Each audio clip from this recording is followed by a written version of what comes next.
여러분, 삶은 직진입니다. 되돌아올 수가 없는 거죠. 시간이 직선으로 흐르잖아요.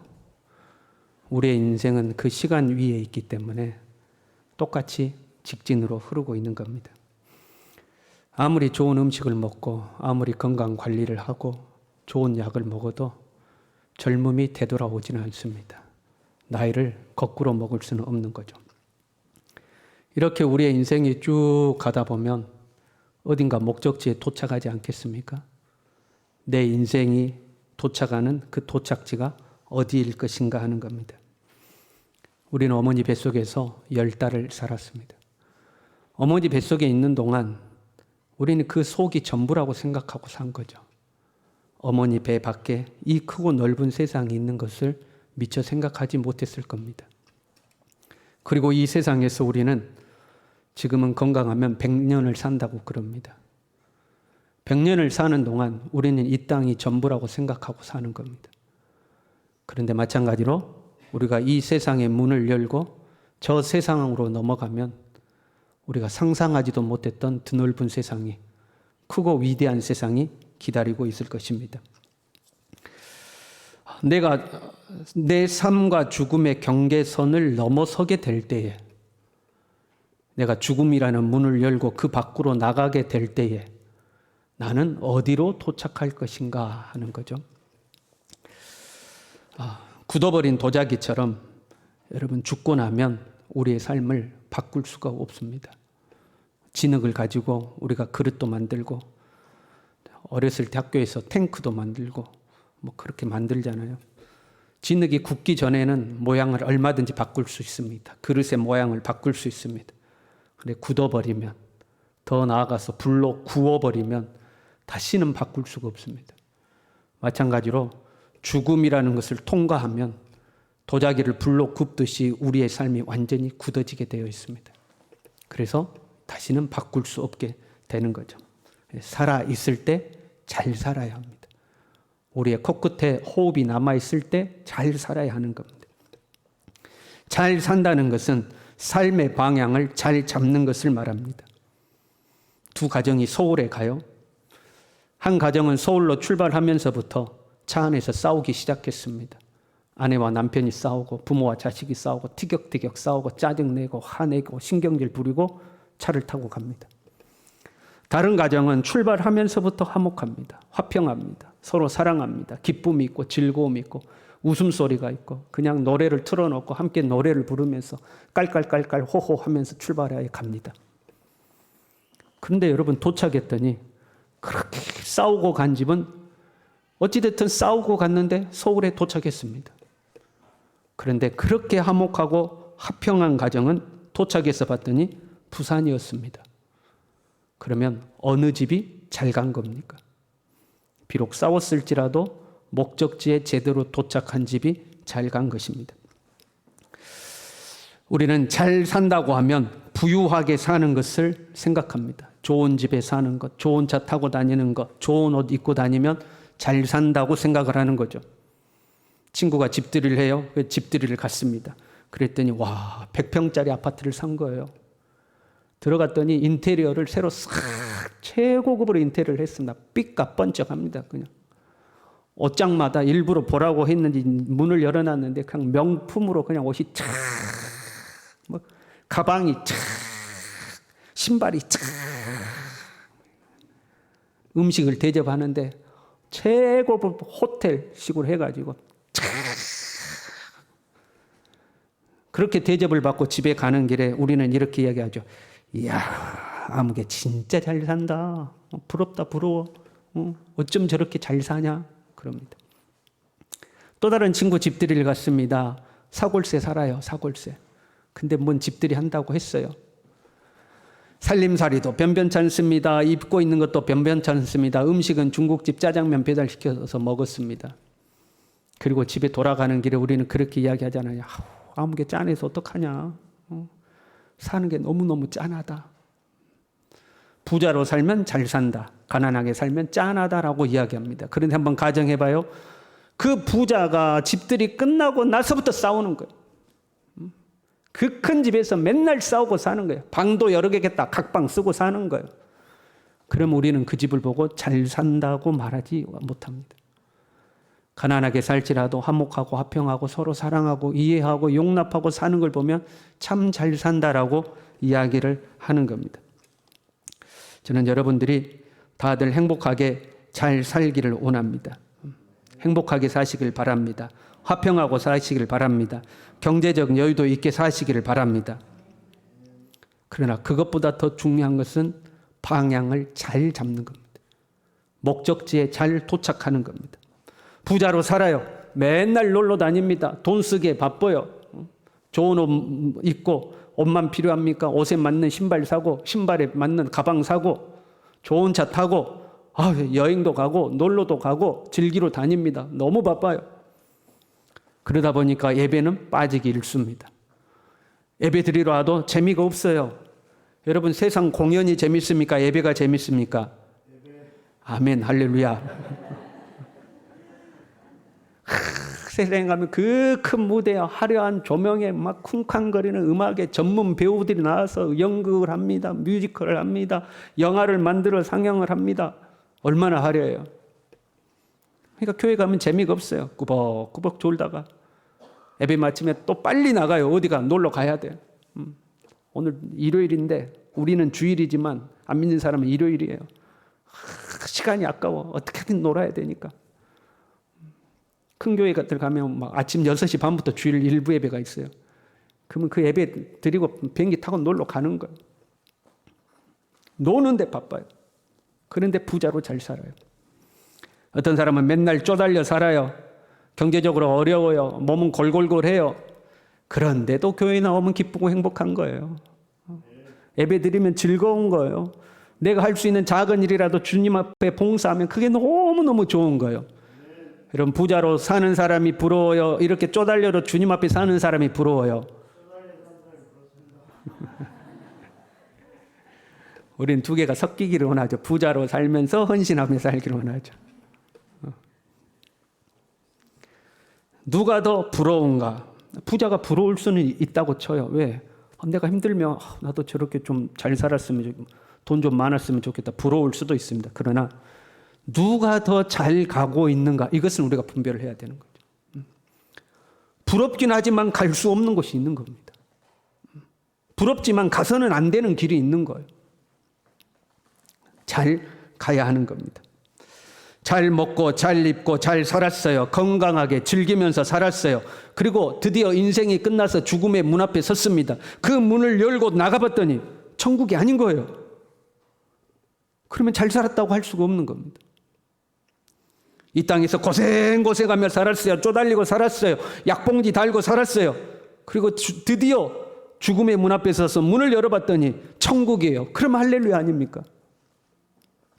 최종 목적지가 어디냐? 이게 중요한 겁니다. 현재의 모습보다 더 중요한 것은 도착 지점이 어디인가? 이게 중요한 겁니다. 오늘날은 어지간해서는 길을 잃어버리지 않습니다. 내비게이션이 참 잘 돼 있어요. 과거에 초기 내비게이션은 길을 엉뚱한 데로 인도하기도 했습니다. 어디 바다 한가운데로 인도하기도 하고 산속으로 이끌기도 하고 그랬어요. 근데 지금은 전혀 그런 일이 없죠. 근데 문제는 목적지를 잘못 설정하면 엉뚱한 곳으로 가는 겁니다. 이름이 같은 데가 많이 있잖아요. 이름이 비슷한데. 저번 주에 제가 주일 아침에 교회 불을 켜려고 나왔는데 이 현관 앞에가 크고 화려한 꽃 화분이 하나가 딱 있는 거예요. 주일날 누가 교회에 화분을 보냈나? 누가 보냈지? 보니까 꽃꽂이가 돼 있어요. 꽃꽂이가 안 돼 있으면 꽃꽂이 대신 보냈나? 이렇게 생각할 텐데 누가 보냈지? 생각하고 있는데 뭔 차가 하나가 급하게 오더라고요. 죄송합니다. 어떻게 오셨습니까? 했더니 별량 서부교회에서 그날 임직식을 해서 꽃 배달을 시켰는데 순천 서부교회로 온 거예요. 그래서 별량 그 서부교회 사람이 급히 꽃을 가지러 온 거예요. 그런 일이 있었어요. 그 인터넷상에 순천 서부교회 치면 별량 서부교회가 같이 뜨던 적들이 있었습니다. 목적지를 잘못 설정하면 엉뚱한 곳으로 가는 겁니다. 삶의 방향을, 삶의 목적지를 분명하게 정해야 됩니다. 부자 되는 것, 우리의 삶의 목적이 아니에요. 이 땅에서 행복하게 사는 거 필요해요. 중요해요. 그러나 우리의 삶의 목적은 아닙니다. 명예와 지위를 얻는 것도 근본적인 목적이 될 수는 없습니다. 그것들은 다 격가지입니다. 오늘 본문의 바울에게는 표대가 있었다고 기록하고 있습니다. 표대란 목적지를 잃어버리지 않게 해서 세워놓은 겁니다. 그 표대를 보고 가면 길을 잃어버리지 않는 거예요. 목적지를 잃어버리지 않는 거예요. 바울은 인생의 목적지를 잃어버리지 않게 해서 표대를 세우고 그 표대를 붙잡고 간 거예요. 어떤 표대였는가? 먼저 바울에게는 예수 그리스도의 표대가 있었습니다. 7절에요. 그러나 무엇이든지 내게 유익하던 것을 내가 그리스도를 위하여 다 해로 여길 뿐더러 또한 모든 것을 해로 여김은 내 주 그리스도 예수를 아는 지식이 가장 고상하기 때문이라. 내가 그를 위하여 모든 것을 잃어버리고 배설물로 여김은 그리스도를 얻고 그 안에서 발견되려 함이니. 아멘. 우리 같이 해볼까요? 오직 예수. 오직 예수. 우리는 신앙생활을 합니다. 예수님을 안 믿는 거 아니에요? 근데 예수님을 믿지만 예수님이 첫 번째가 되지 않는 것이 문제입니다. 예수님을 필요로 하지만 예수님을 소중하게 여기지는 않습니다. 내가 복 받기 위해서 예수님이 필요해요. 내가 형통하기 위해서 예수님이 필요해요. 내가 위로받고 격려받기 위해서 예수님이 필요해요. 그러나 그 예수님이 내게 가장 소중하지는 않아요. 예수님을 표대로 삼는다는 것은 예수님을 가장 소중하게 여겼다는 것, 예수님을 내 생애의 첫 번째로 여겼다는 것. 바울은 세상적으로 보면 부유한 사람이었습니다. 자랑할 것이 많은 사람이었어요. 4절에요. 그러나 나도 육체를 신뢰할 만하여 만일 누구든지 다른 이가 육체를 신뢰할 것이 있는 줄로 생각하면 나는 더욱 그러하리니. 나는 더욱 그러하리니. 너 부자야? 나는 더욱 그래. 너 좋은 학교 나왔다고? 나는 더욱 그래. 너 가문이 좋아? 나는 더욱 그래. 누가 자랑해봐? 그 누구하고 견주어도 나 결코 뒤지지 않아. 나 자랑할 것 많아. 그런 사람이었어요. 그런데 이 바울이 예수님을 만나고 나니까 그 예수님 앞에 그동안 자기가 그렇게 소중하게 여기고 자랑스럽게 여겼던 것들을 견주어 보니까 배설물보다 못하다는 거예요. 오히려 나한테 해로운 것들이라는 거예요. 바울은 깨달은 거죠. 주 예수 그리스도가 가장 귀하다. 예수님보다 더 귀한 것은 없다. 오직 예수님밖에 없다는 거예요. 그때부터는 그 어떤 것도 예수님보다 더 앞서지를 못하는 겁니다. 예수님이 가장 우선이 되는 거예요. 다 버려도, 다 잃어버려도 예수님만은 잃어버릴 수가 없는 겁니다. 여러분 집에 불 났다고 가정해봐요. 불이야 하고 뛰쳐나가요. 뭔가 하나를 들고 나갈 수 있는 시간적 여유가 있어요. 뭐 가지고 가시겠어요? 하나를 가지고 가야 돼. 불이야 당황해서 뛰어나가서 뭔가 하나 들고 나갔더니 나가서 봤더니 쓰레기 버리려고 모아놓은 쓰레기 봉지를 들고 나갔어요. 그럼 얼마나 한탄을 하겠어요? 그 쓰레기 봉지를 들고 가야겠어요? 장롱 깊숙이 그동안 모아놓은 폐물 함 들고 나가야 되겠어요? 뭐 말할 것도 없죠. 그런데 또 생각해봐요. 그 폐물함 들고 가려고 생각했더니 아이 작은 방에 집에 와 있는 우리 집 막내가 그 누워서 잠을 자고 있는 거예요. 그럼 막내야 네 인생이니까 네 알아서 해라 하고 놔두고 가겠습니까? 놔두고 폐물 들고 가겠습니까? 그 막내를 들쳐 업고 뛰겠습니까? 폐물 들고 간 사람은 제정신이 아닌 거죠. 그렇잖아요. 다 잃어버려도 내 자식은 못 잃어. 이 세상에 다 잃어버려도 예수 그리스도는 잃어버릴 수가 없는 거예요. 바울이 그걸 깨달은 거예요. 아이고 그동안 나 그렇게 소중하게 여겼는데 정신 차리고 보니까 화장실에서 버려버려야 될 배설물이었다 이거예요. 그래서 오직 예수보다 더 귀한 것은 없다. 세월이 지나면서요 곰곰이 우리의 신앙을 뒤돌아볼 때가 있죠. 가만히 생각해 보면 여러분 이 신앙도 약간의 유행 같은 것이 있는 것 같아요. 그래서 신앙의 풍토가 조금씩 시대별로 바뀌는 게 있습니다. 제가 어렸을 때를 생각해 보면 신앙생활을 하면 교회가 최우선이었습니다.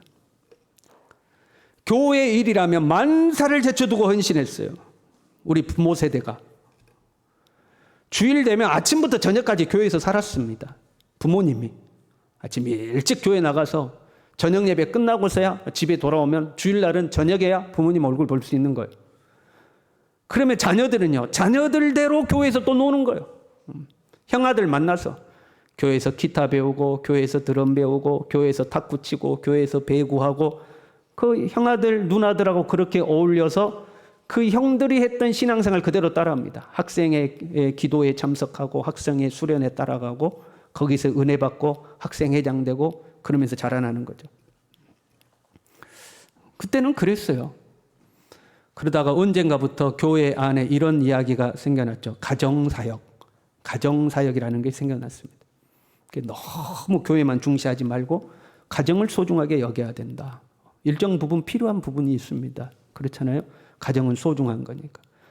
부부 세미나를 하고, 가족 세미나를 하고, 결혼 예비 학교를 하고, 아버지 학교를 하고, 어머니 학교를 하고, 가정에 집중하게 된 거죠. 여러분, 예수님 똑바로 믿으면 가정은 행복해야 합니다. 뭐 가정 세미나, 뭐 아버지 학교 이런 거 안 해도 예수님만 똑바로 믿으면 행복해야 되는 줄로 믿습니다. 예수님 정신, 예수님 마음으로 살면 여러분 가족을 화목해야 됩니다. 사랑해야 됩니다. 행복해야 됩니다. 근데 예수님 마음으로 안 사니까 싸우는 거예요. 다투는 거예요. 불평하고 원망하고. 예수님 마음으로 사시길 바랍니다. 아멘도 안 하시네. 2부 예배는 아멘을 안 해요.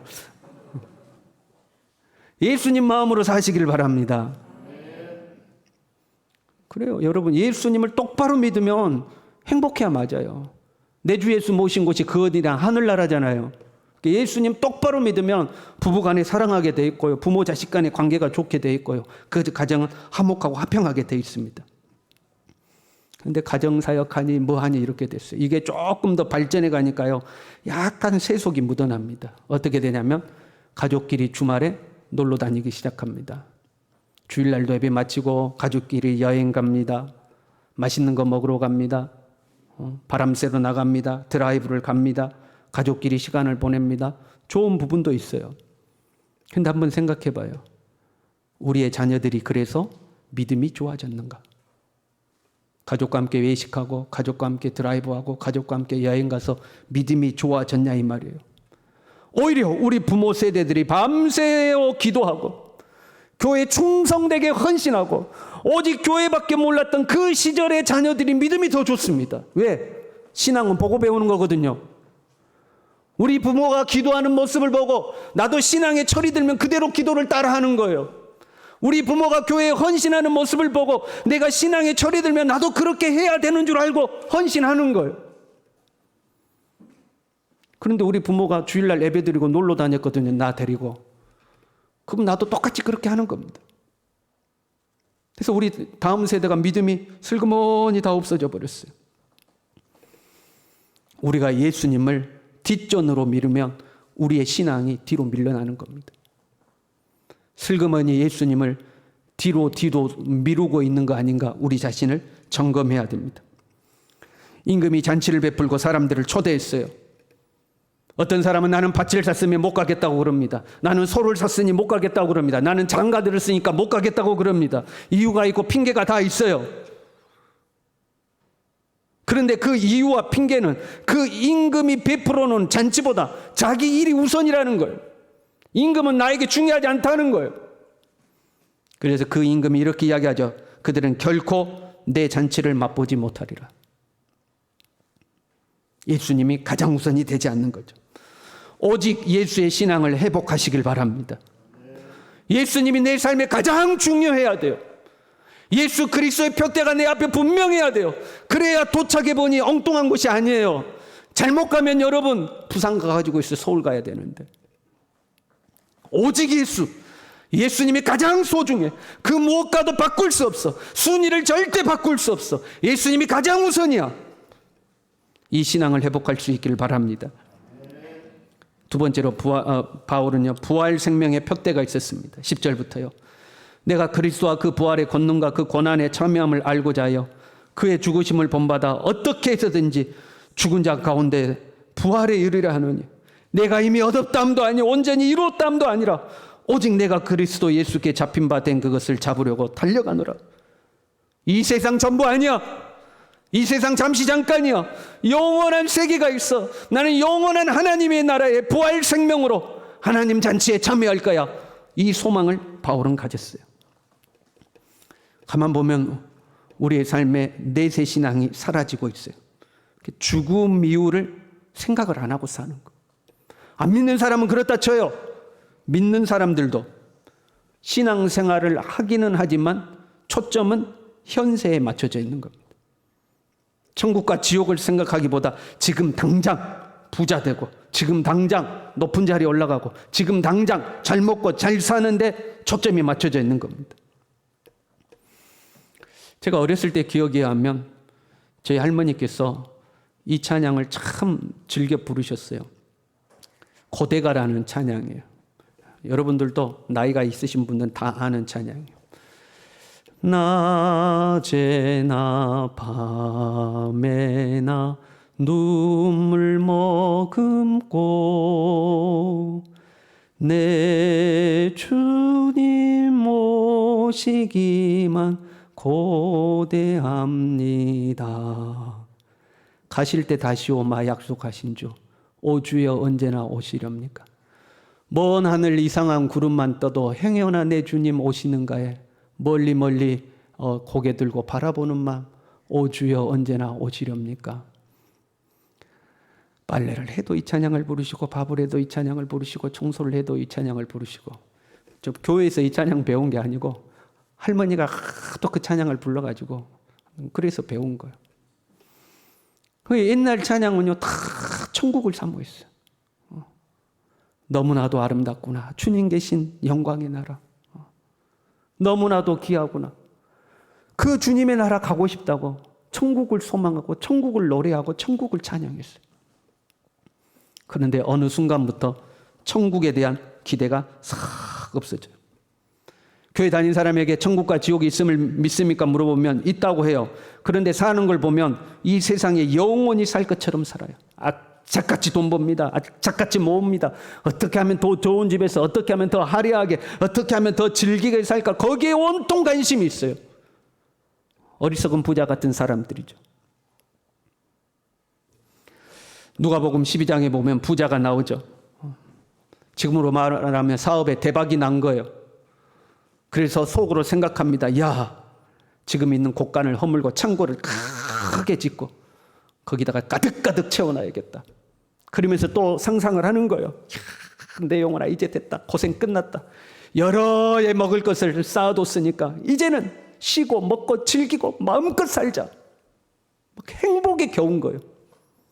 그때 주님이 말씀하시죠. 오늘 밤 네 영혼을 도로 찾으리니. 창고를 내가 가져가겠다. 네 물질을 가져가겠다 아니고 네 영혼을 다시 가져가겠다는 거예요. 여러분, 언제 갈 줄 몰라요. 우리 옆 사람과 인사합시다. 언제 갈 줄 모릅니다. 네. 아무도 자신 못하는 겁니다, 여러분. 언제 갈 줄 모르는 겁니다. 오늘이라도 주님이 오라 하시면 가야 돼요. 사람 생명력 그거 별거 없습니다. 이 코끝에 있는 호흡만 끊어지면 끝나는 겁니다. 주님이 오라 하면 가야 되는 거예요. 영원히 살 것처럼 살면 안 돼요. 내세 신앙이 있어야 땅의 것에 매여 살지 않게 됩니다. 여러분, 우리는 이 세상의 나그네예요. 우리에게는 돌아가야 할 본향이 있습니다. 우리의 시민권은 하늘에 있는 줄로 믿습니다. 너무 욕심 부리지 마세요. 너무 많이 쌓아두고 살지도 마세요. 짐은 가벼울수록 좋은 겁니다. 다 짊어지고 다 누리고 남이 하는 거 나도 다 하려고 하니까 힘든 거예요. 좋은 집도 있어야 되고 좋은 차도 있어야 되고 좋은 옷도 있어야 되고 좋은 신발, 좋은 가방. 사람 물질욕이 있잖아요. 물질욕이 채워지고 나면 그 다음부터는 명예욕이 생겨요. 좋은 대학교 석사학위, 박사학위, 어디 기관장이 되고 남들이 울어볼 만한 지위에 올라가려고 그러고 끝이 없는 거예요. 그것들을 다 하려고 하니까, 다 따라가려고 하니까 힘든 거예요, 여러분. 다시 한번 따라갑시다. 세상 것은 세상 것은 적당히 하자. 적당히 하면 돼요. 세상. 먹을 것과 입을 것이 있은즉 족한 줄 알라 그랬어요. 먹을 거 있고 입을 거 있으면 감사하고 살면 되는 거예요. 할렐루야. 남들 하는 거 다 하려고 하니까 힘든 거예요, 여러분. 누가 40평 아파트 샀대. 그럼 나도 40평 가야 돼. 누가 예제차 샀대. 그럼 나도 예제차 사야 돼요.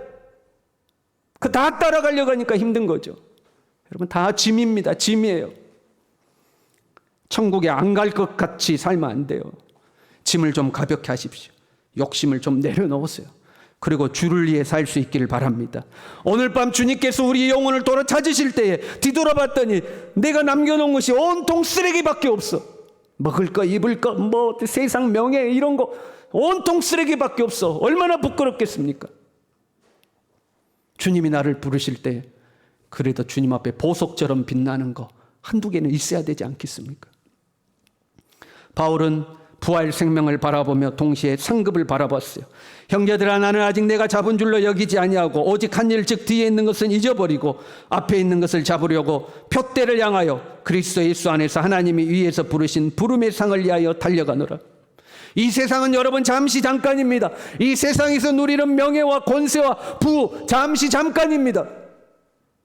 우리에게는 영원한 하나님의 나라가 있는 줄로 믿습니다. 그 하나님 나라에 가서 상 받기를 바랍니다. 하나님은 우리를 위해서 상을 준비하고 계십니다. 주를 위해 헌신하고 수고하고 때로는 눈물 흘리고 속상한데도 참고 견디어내는 사람, 주님 앞에 순종함으로 충성했던 사람들은 주님께서 꼭 안아주실 겁니다. 그 눈에서 눈물을 닦아주실 겁니다. 머리에 면류관을 씌워주시고 잘했다 칭찬하시고 하나님 나라 혼인잔치에 참여토록 하실 겁니다. 그런데 게으르고 나태하고 세상에 빠져 살고 사명은 팽개쳐버리고 자기 멋대로 산 사람들은 세상 사람들이 볼 때는 멋있게 살았을지 몰라도 하나님 앞에 가면 책망받을 것입니다. 징계받을 것입니다. 심하면 이 악하고 게으른 종아 내게서 떠나가라. 주님이 모른다 하실 수도 있습니다. 주님 앞에 상 받기 위하여 달려가는 저와 여러분 될 수 있기를 바랍니다. 고린도전서 9장 24절에요. 운동장에서 다름질하는 자들이 다 달릴지라도 오직 상을 받는 사람은 한 사람인 줄을 너희가 알지 못하느냐. 너희도 상을 받도록 이와 같이 다름질하라. 이 세상에서 부자 되기보다 하나님 나라의 부자 되시기를 바랍니다. 이 땅에서 성공하기보다 하나님 앞에 성공자가 되시기를 바랍니다. 이 세상을 즐기기보다 하나님의 잔치에 참여하는 우리가 될 수 있기를 바랍니다. 그러기 위해서는 푯대를 바로 세워야 돼요. 오직 예수 그리스도, 오직 예수 그리스도. 이 세상은 잠시 잠깐이요, 영원한 하나님의 나라가 있다. 이 푯대를 바로 세우고요, 한 걸음 한 걸음 흔들리지 마시고요, 뒤돌아보지 마시고요, 곁길로 가지 마시고요, 주님 나라 도달할 때까지 꿋꿋하게 걸어가는 우리 모두 될 수 있기를 바랍니다. 함께 찬양하겠습니다.